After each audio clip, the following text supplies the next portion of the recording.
The Dallas Cowboys entered training camp with more questions than answers at the running back position.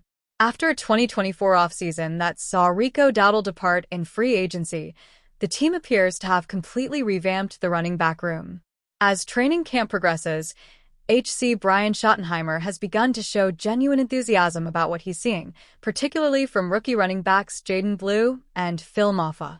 "I've been really impressed with how mature they are," Schottenheimer said after Tuesday's padded practice. "Blue and Mafah don't look like rookies right now. They're sharp in meetings, they're taking coaching well, and they're stacking good days on top of each other."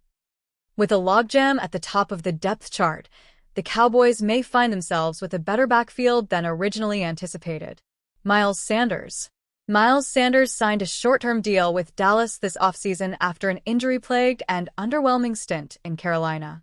Once a 1,000-yard rusher with the Eagles, Sanders is trying to re-establish himself as a reliable every-down back.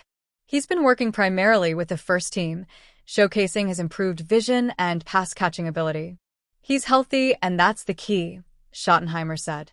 "Miles looks explosive again, and he's leading by example."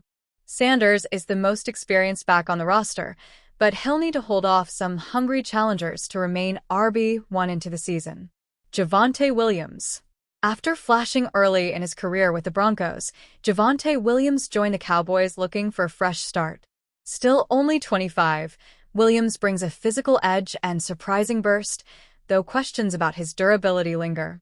Williams has had several strong runs in camp, but Schottenheimer noted the team is being cautious with his workload. "Javonte's a powerful guy. We're easing him in, but when he gets downhill, he can make something happen." If healthy, Williams could form a punishing 1-2 punch with any of the other backs. Jaden Blue. Fifth-round pick Jaden Blue out of Texas has been a camp standout. His lateral quickness, soft hands, and fearlessness in pass protection have caught the attention of both coaches and teammates. "He's got some juice," Schottenheimer said. "There's a tempo to how he plays. He's learning fast, and you can see him getting more comfortable each day." Blue's skill set makes him a potential third-down option early, but he's pushing for a bigger role with each practice rep. Phil Mafah. Seventh-rounder Phil Mafah from Clemson has been a surprise in full contact periods. At 225 pounds, Mafah runs with authority, often requiring multiple defenders to bring him down. He's also shown better than expected agility and hands out of the backfield. "Phil's not just a bruiser," Schottenheimer said. "He's got a feel for space, and he's finishing runs with a purpose." Mafah could carve out a short yardage role initially, but has the traits to grow into something more. An emerging backfield. What was once a position of concern is quickly becoming a deep and competitive group. With Sanders and Williams bringing experience, and Blue and Mafah bringing energy and upside, the Cowboys may not need a bell cow back to succeed in 2025. Schottenheimer's praise reflects a growing confidence that the answer at running back might be all of the above.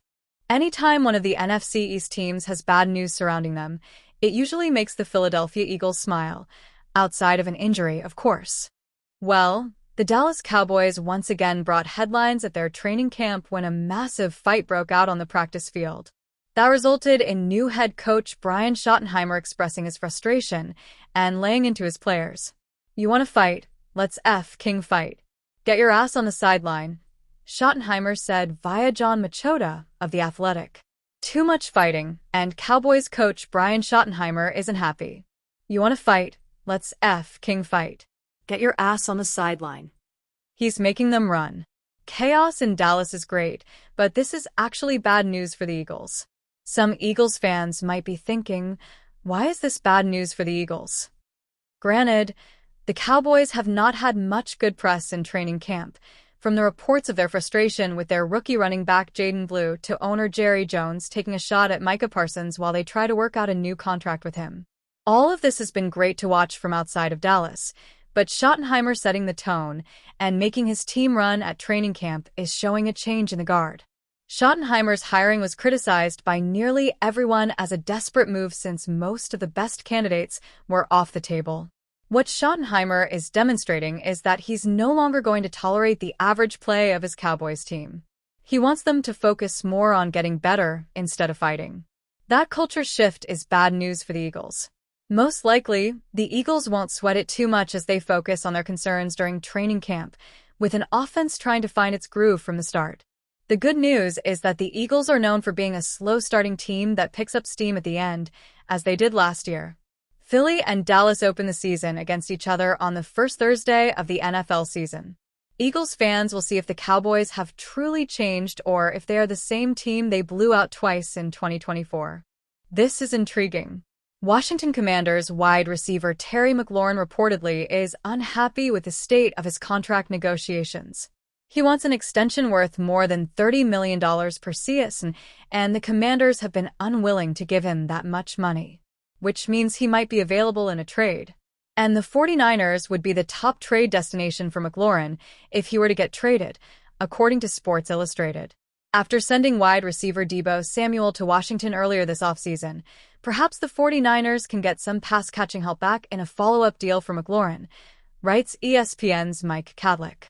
San Francisco enters 2025 with star Brandon Ayuk returning from ACL surgery and former first-round pick Ricky Pearsall hopeful to make a year-two jump, but could use some additional help for their newly extended quarterback in Brock Purdy. The 49ers currently have the third most cap space in the NFL according to Spotrac, and could reasonably meet the 29-year-old's asking price. The 49ers certainly could afford McLaurin this year, but fitting him into their salary cap structure would be much more difficult in 2026 and 2027 when the 49ers are scheduled to have just $8.6 million and $6.6 million in cap space, respectively. To be able to afford McLaurin, the 49ers would have to offload Ayuk and his bloated contract. Perhaps the Commanders would take him in the trade considering he's best friends with Washington quarterback Jaden Daniels. It's worth a shot. The 49ers should be aggressive this offseason. Their core is getting older, and they're hosting the Super Bowl this year. Call up Washington and make the Commanders a deal they can't refuse.